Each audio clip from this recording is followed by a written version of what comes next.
Welcome to the Workplace Wellbeing Essential Series. I'm Mari Ryan. I'm the CEO and founder of Advancing Wellness. It is my pleasure to welcome you today to this expert interview where we explore topics that impact employee well-being. My guest today is Alain Hunkins. Alain helps high-achieving people become high-achieving leaders. In his over 20-year career, he has worked with over 2,000 groups of leaders in 25 countries. His clients include Walmart, Pfizer, Citigroup, General Electric, State Farm Insurance, IBM, General Motors, and Microsoft. In addition to being a leadership speaker, consultant, trainer, and coach, he is also the author of the Cracking the Leadership Code book. And you can see all my little tabs in here for my key places where I am keeping track of important topics. He's also a faculty member at Duke Corporate Education. His writings have been featured in Fast Company, Forbes, Chief Executive, Chief Learning Officer, and Business Insider. Welcome. I'm so excited to have you here today. Maury, thank you so much for having me. I'm really excited for our conversation.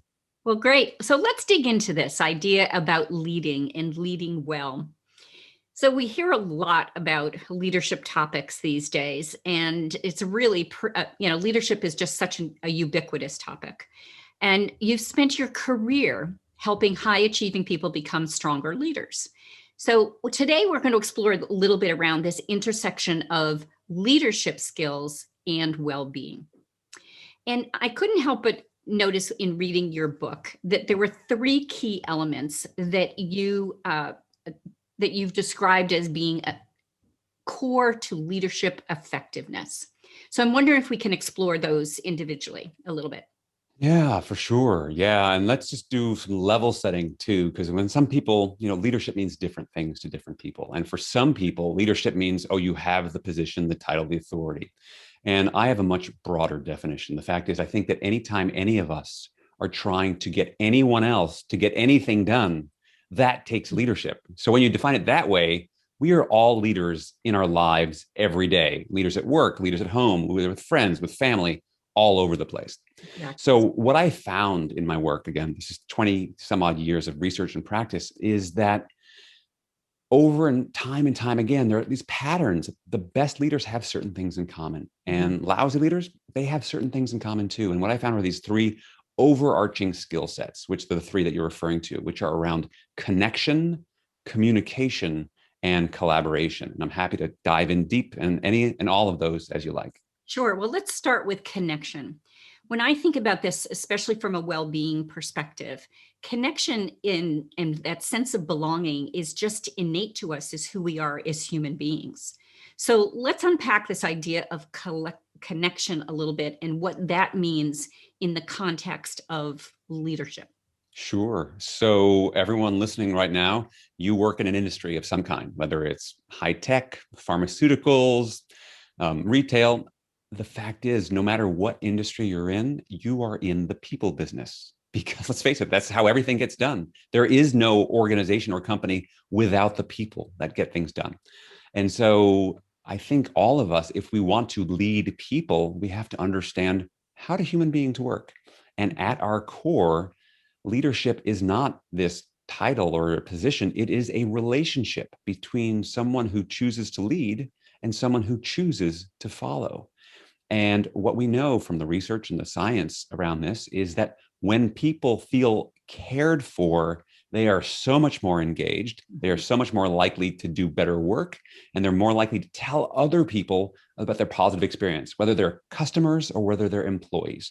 And so as leaders, we have to understand we make a difference. In fact, Gallup did this wonderful study, and they found that 70% of the difference between lousy, good, and great team culture is directly attributed to that team's leader.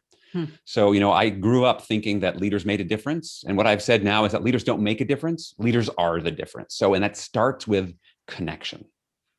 So there's a piece of caring. So you wrote about how it's important, when you connect with people on a personal level, they feel cared for. Mhm. And that sense of caring, creating that caring culture in the workplace can be, why is that so important? And how do you think that influences well-being of the people in the organization? Yeah, well, first, it's really important. And I'm sure as people are listening to this, most of us are probably thinking, well, I am a caring person.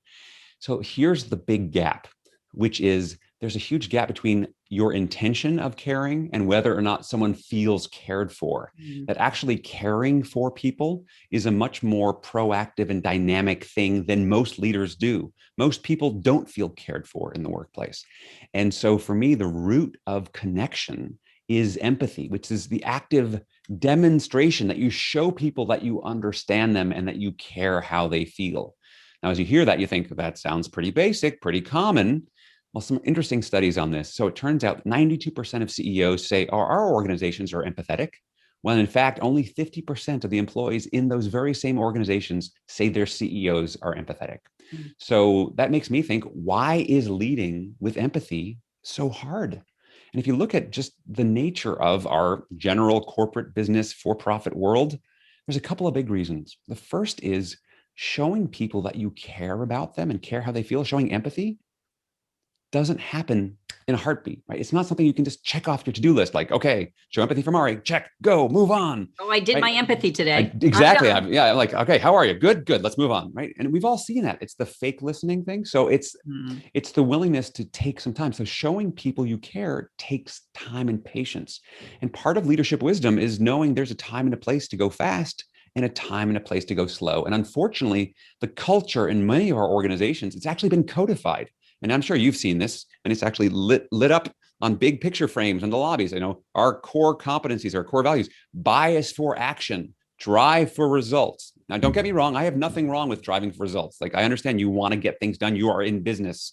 However, driving for results should not come at the expense of the people who are working to deliver those results for you. So as leaders, we have to know there's a time and a place to go slow, to care for, to connect, and for us to put people before the task. And so this is getting out of the old industrial age mindset of seeing people as human resources, literal things that are spare parts that can be interchanged, and getting into understanding we are leading human beings. So that starts with empathy. And when people feel cared for in that way, their performance is going to accelerate, and it's going to be more sustainable, both for you and for them and the long-term viability of the organization. Well, when you talk about it that way, it sounds like that's something that has to be done really intentionally. And Yes. and I wonder if, I recall reading a recent article in the Harvard Business Review about taking time in meetings to do kind of like the little warm up, chatty time kind of thing, which I will say honestly, I often have little patience for because I'm one of those get to work, let's do it kind of people. Oh. And yet after I read that article, it was like, I get it. Okay. We've got to slow down and we've got to stop and check in with people and see how they're doing and talk about the intentionality aspect of empathy, if you Oh, would. it's huge. So all of what we'll talk about today, there's this intentionality component, which is basically doing something for a reason. The fact is, all of us as leaders are designing an environment for the people that we lead. Now, great leaders are designing those environments with intentional design, whereas other people are designing them by default. They're just like, I don't know, this is what I learned, and I'm not even thinking about it. And it's just like, it's unconscious incompetence, right? It's just, I don't know what I'm doing. And maybe it works, maybe it doesn't. And if the company's profitable, you are leading in spite of your flaws. You are successful in spite of that, not because of that.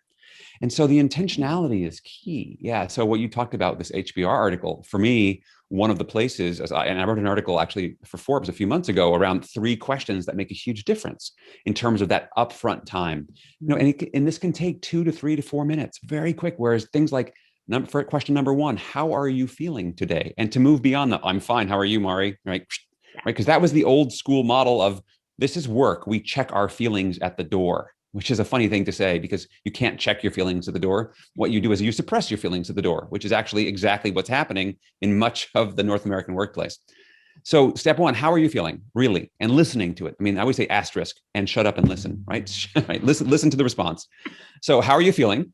And then second question would be, what's on your mind or what's distracting you, to give people a chance just to get here, to get present, to, because, we live in this world of information overload.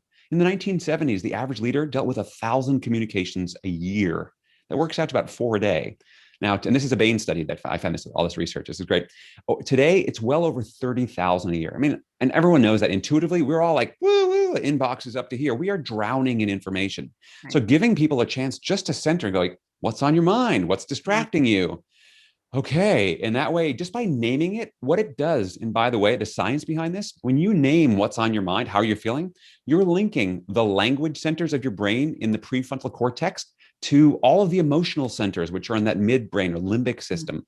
And so you're actually calming that older part of your brain that is in that fight or flight mode to actually settle it down so that you can focus and do your most creative work.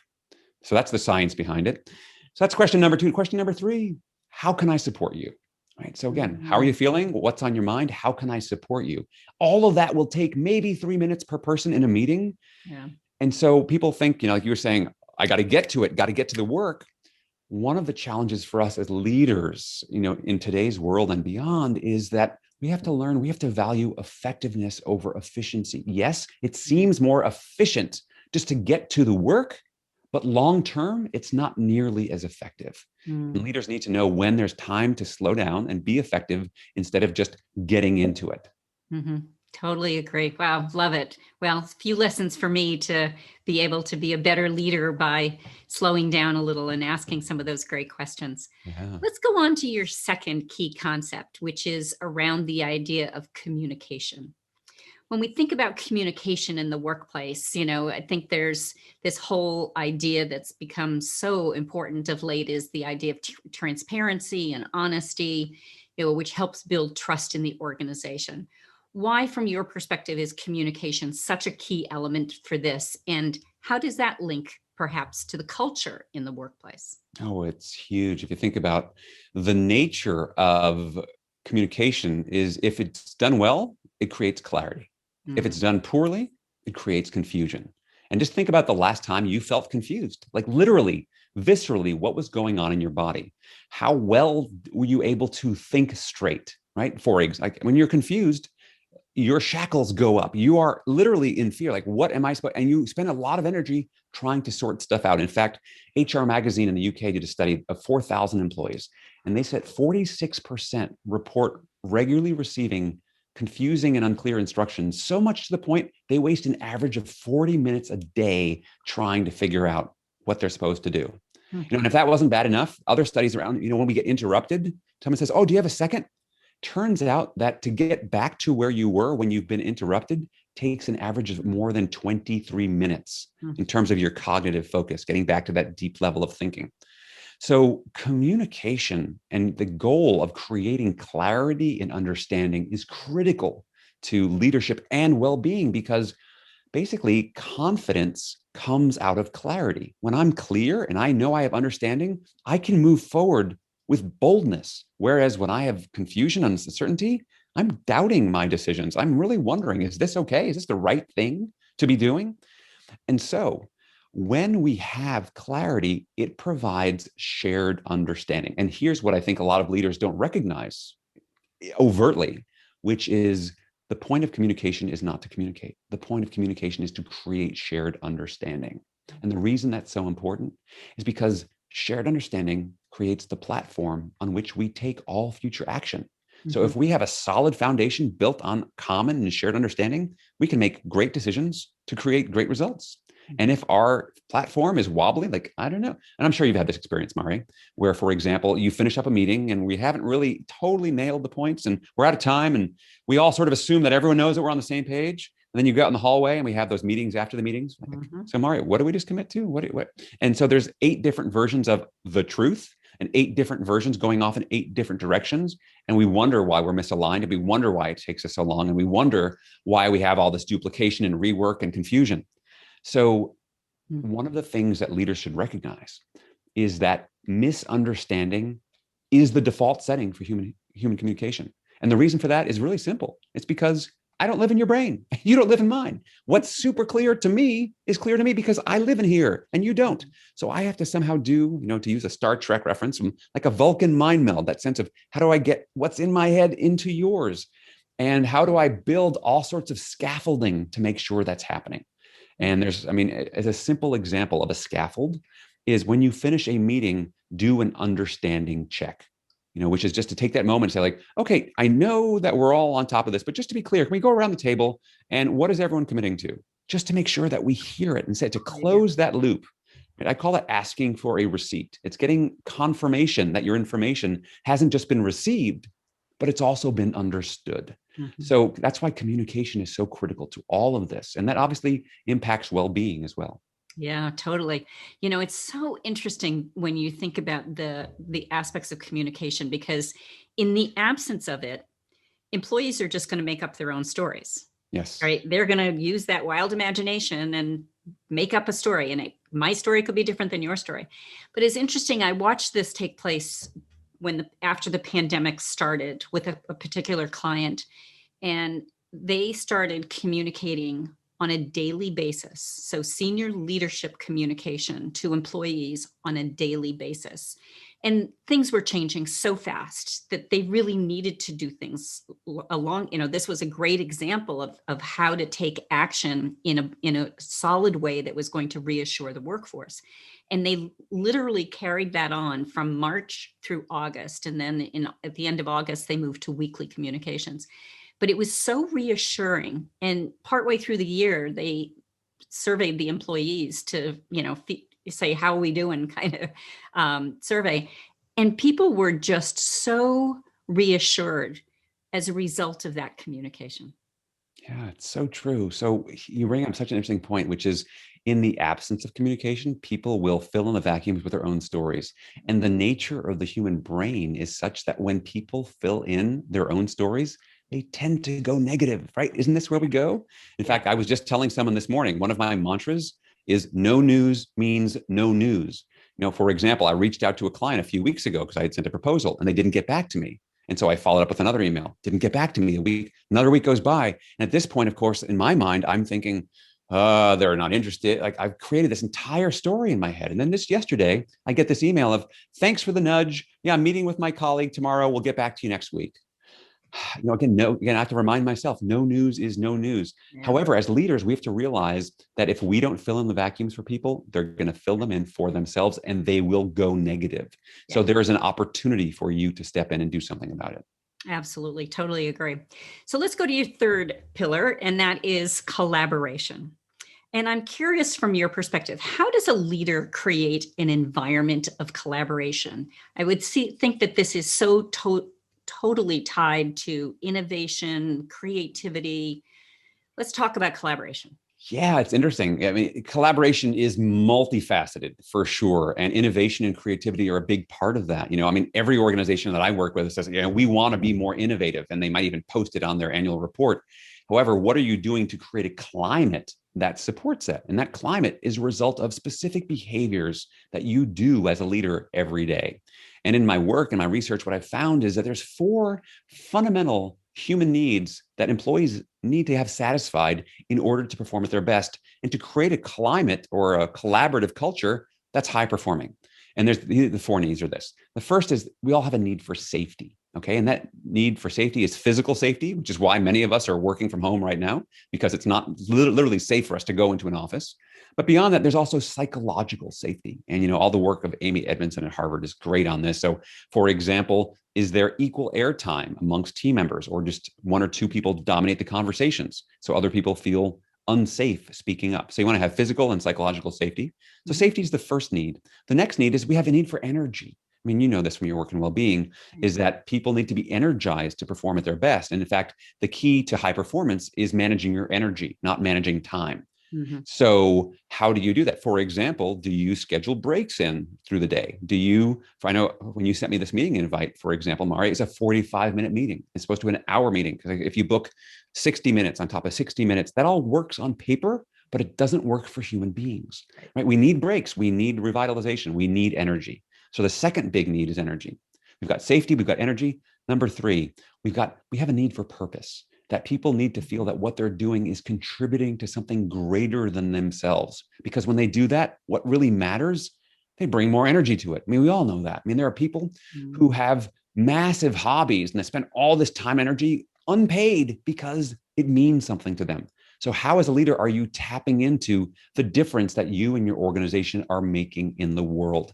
And to say all we do is increase shareholder value. And I've talked with executive teams about this. They've said, well, we're here to increase shareholder value. I said, great. So why don't you start dealing cocaine? The profit margins are much higher. Like, wait a minute. Because realizing, what is your purpose? Like, everything has a purpose. And if we don't connect to it, we're going to not be able to perform at our best. So that's the third one, right? Purpose. And then the last one is around ownership.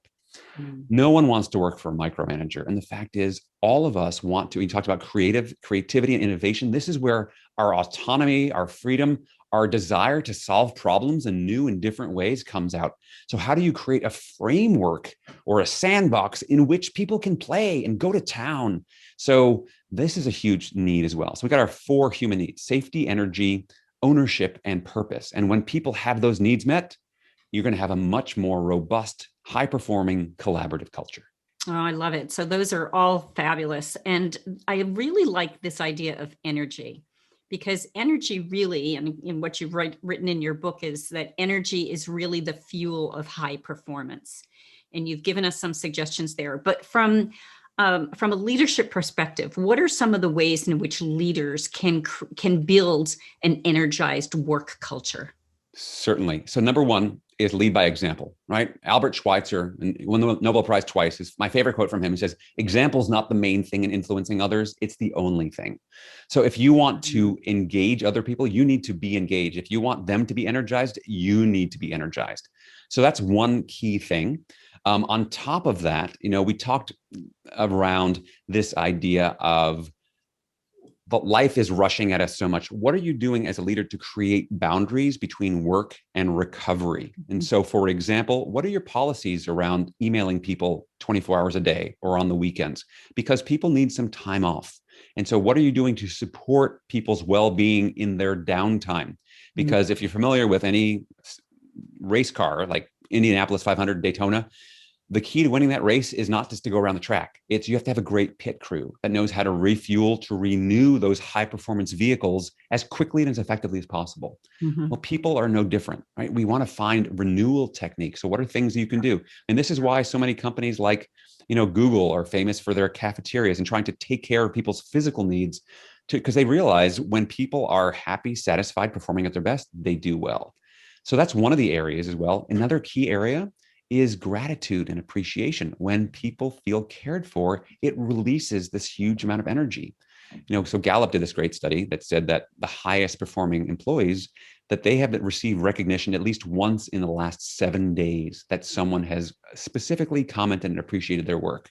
Now, I've worked with employees who said 7 days, I'd go for 7 months. Yeah. So, because think about that. So just what are you doing to appreciate and create a culture of gratitude? And something else around that, and this is all based in positive psychology, is what are you doing to create milestones, small milestones, and for people to see the progress that they're making towards the milestones, as opposed to having, here's our annual sales target and December 31st, yay, for 2 seconds. And like, okay, January 1st, we're back to work. What we want to do is we want to celebrate wins all along the way. And if you know the work of BJ Fogg, he's professor at Stanford, talks about tiny habits. The key to embedding any kind of good habit is we need to celebrate that, because that's what starts to anchor and rewire the brain so that we actually want to keep repeating those behaviors again and again. So again, we could talk on and on for this, but we could be here all day on that. Those are just a few good examples of energy. Yeah. So great examples. So you've worked with literally thousands of leaders. And I'm curious, to what extent do you see self-care practices that the individual, uses, for themselves to be a core leadership skill? Oh, I see it all the time. In fact, I was just coaching with someone earlier today who was sharing with me the idea of, they took some time before, they had a busy day. They said, before I started, I had some me time to ground, be present, and set intention. And and one of my other mantras around this is first being and then doing. Mhm. So it's that. So whatever that, and the thing about it is the being. This looks different to different people. So maybe your thing is meditation. Maybe your thing is not meditation. Maybe your thing is yoga. Maybe it's hardcore exercise. Who knows? Maybe it's listening to music. Maybe it's writing a letter. Maybe it's journaling. There's no one right way to do it. But I would say, just in working with all these thousands of leaders, what I see in common is they all have some sort of practice, Mm. some dedicated practice of self-care. Some might not even call it that, but they say, oh yeah, actually I spend some time writing in my journal in the evening. They don't call it self-care. It's like I just think about, or I reflect on the day and I think about what my wins were. I mean, there's so many different ways to do it, Mm. but being an intentional, conscious leader, usually there's two key components here. There's a sense of forward thinking. What's my plan for the day? So, and that takes well-being to calm and center ourselves so we can have that focused, dedicated plan of intention for the day. So that's forward thinking. And then on the tail end, the back end of the day, there's the reflection, looking back on your day. What did I do well? What were some wins? What were some connections? What did I learn? What am I Mm. grateful for? And I find that the best leaders that I work with tend to have some kind of a intention and reflection practice in some way. Mm. Sounds like they also build rituals around that. For Yeah. myself, I have this block of time at the beginning of every day where I have my morning rituals, and for me, it's meditation, exercise, a healthy breakfast. And, at the end of the day, that's where my gratitude time comes in, my, Yeah. my evening gratitude journal. So it sounds like rituals are an important part of this. Absolutely. So rituals, I had a mentor once that said a ritual is anything that worked once that got repeated. And the reason we have rituals like this, Mari, is because when you have it as a ritual, it becomes on autopilot. It becomes this positive. I like to think of habits and rituals as slightly different, where habits might be unintended habits, like I bite my nails or I smoke cigarettes, whereas rituals are thoughtful and intentional. And what rituals provide for us is a transition. If you think about some major life events like births, marriages, right? These are rituals. Even like New Year's Day, New Mhm. Year's Eve, birthday cake, candles. These are all rituals that move us, transition us into milestones. And we also get so much more meaning out of life because of that. So why not create some rituals that work for you as opposed to living a more ordinary life? You get much more meaning out of it. I love it. That's great. If our audience wants to learn more about you and the work that you're doing, where can they find you? Sure. Well, probably the easiest place to go is the book has its own webpage, which is www.crackingtheleadershipcode.com. And if you go there, you can download, thank you, Mari, for the spokesmodel there. You can download the first chapter right there, and that will link you right to the AlainHunkins.com website as well, where you can learn all about the different work that I'm doing. I do speaking, coaching, training, consulting with individuals, groups, and organizations. I have these various 30-day leadership challenges that I run at times. So all that information is there. You can sign up for my newsletter and feel free to connect with me on LinkedIn as well. Fabulous. As always, it's wonderful to spend time with you. Thanks so much for being here today. You as well, Mari. Thank you so much for having me.